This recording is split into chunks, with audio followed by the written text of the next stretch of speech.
సినీ దర్శకుడు రామ్ గోపాల్ వర్మపై ఏపీలో నమోదైన కేసుల వ్యవహారం ఇప్పుడు అత్యంత హాట్ టాపిక్స్ లో ఒకటిగా ఉన్న సంగతి తెలిసిందే.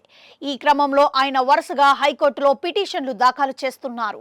ఇప్పటికే మద్దిపాడు స్టేషన్లో నమోదైన కేసుల వ్యవహారంలో హైకోర్టును ఆశ్రయించిన ఆయన తాజాగా వేసిన పిటిషన్ విషయంలో కీలక పరిణామం చోటు చేసుకుంది.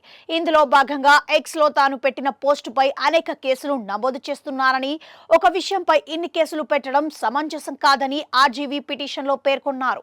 ఇదే సమయంలో సోషల్ మీడియా పోస్టులపై తనపై ఇప్పటి వరకు నమోదైన కేసులను క్వాష్ చేయాలని ఆర్జీవీ కోరారు. దీనిపై నేడు హైకోర్టులో విచారణ జరిగింది. ఈ నేపథ్యంలో కేసు విచారణ సోమవారానికి వాయిదా పడింది. మరోపక్క ఆర్జీవీ ఇప్పటికే ముందస్తు బెయిల్ కోసం హైకోర్టులో పిటిషన్ దాఖలు చేసిన సంగతి తెలిసిందే.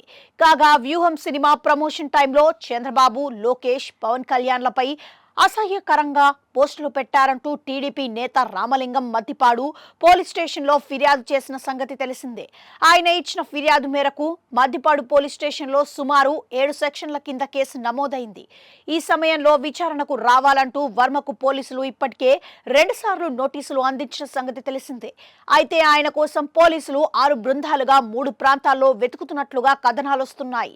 ప్రస్తుతం నెట్టింటా వైరల్ అవుతున్న వీడియోలలో పోలీసులు అన్ని చోట్ల వెతికారు కానీ ఆర్జీవీ డెన్కి రాలేదంటూ ఆయన కమెంట్ చేశారు.